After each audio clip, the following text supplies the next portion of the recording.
The newly announced SNP leader wasted no time today in demanding a fresh independence referendum for Scotland. Humza Yousaf had barely left the stage of his victory speech when he told us he'll ask Westminster for the necessary powers right away.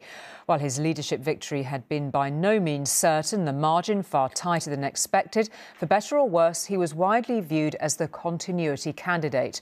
But he's also a man of many firsts, the first Muslim and first British Asian, now set to become Scotland's first Minister tomorrow. He inherits from his predecessor Nicola Sturgeon a governing party in turmoil, acknowledging today there are divisions to heal.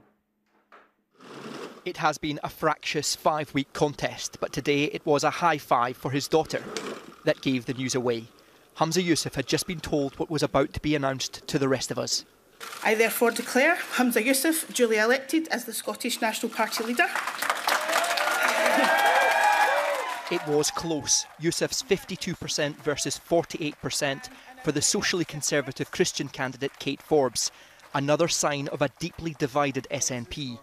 In his acceptance speech, he was then prophetic in what would be his next fight today. I have had my fair share of battles with the UK government over the years, and there may well be some to come. I will work with them and other devolved nations constructively where I can.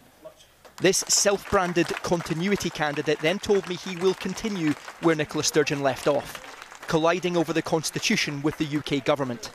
You've said that Scotland will be independent in 5 years' time. You've said your preference is not for the de facto referendum.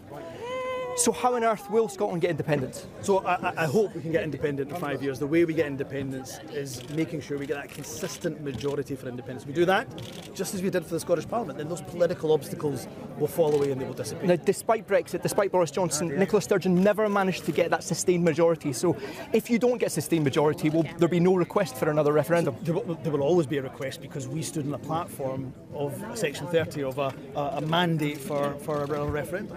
We've won the election after election after election. So when can the Prime Minister expect to hear from you? The UK, straight away I'd hope you'd... You're going to be asking for a Section 30 right away? Of course, we've been asking for a Section 30. We've been asking for a Section 30 for a long time. And we'll continue to ask for a Section 30. The UK Prime Minister's spokesperson says their response will be well established. In other words, just as he said to Nicola Sturgeon, it's still a no.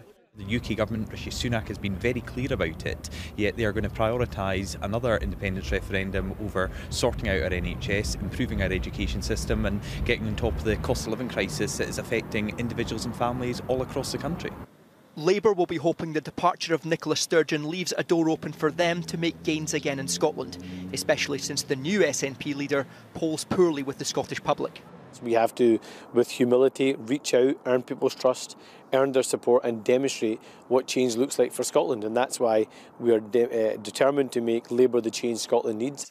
The man now running Scotland's party of government was first elected to Holyrood in 2011. I, Humza Yousaf. He now becomes the first Muslim First Minister. He worked closely with his predecessor, quickly marked out as a rising star of the SNP. But in government, he earned a reputation for being gaffe-prone.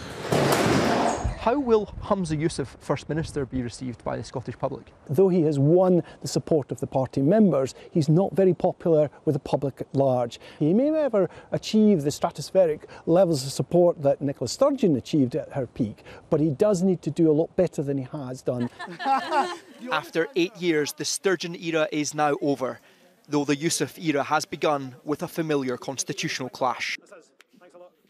And Peter joins us now from Edinburgh. Apart from the myriad challenges ahead for Humza Yousaf, what does this ultimately mean for Scottish independence at this juncture, Peter?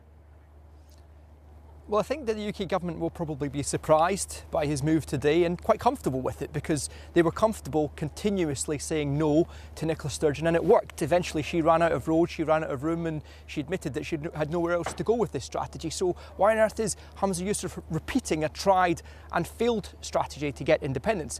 There is a feeling among the SNP that if they keep showing this democratic deficit, that Scotland demands independence, Westminster says no, that there will be a surge in support for their cause. Again, that didn't happen for Nicola Sturgeon. For some reason, Humza Yousaf believes it will happen with him. He has some different magic touch to this. It's also important to stress that he has just over half of his own party that's voted for him, just under half did not. It is a party completely split and divided right now, and he is championing a cause that is not particularly popular with the Scottish people, the majority of the Scottish people. So we'll have to go from Humza Yousaf making promises that were popular with the members to Humza Yousaf who's capable of being First Minister and running a country.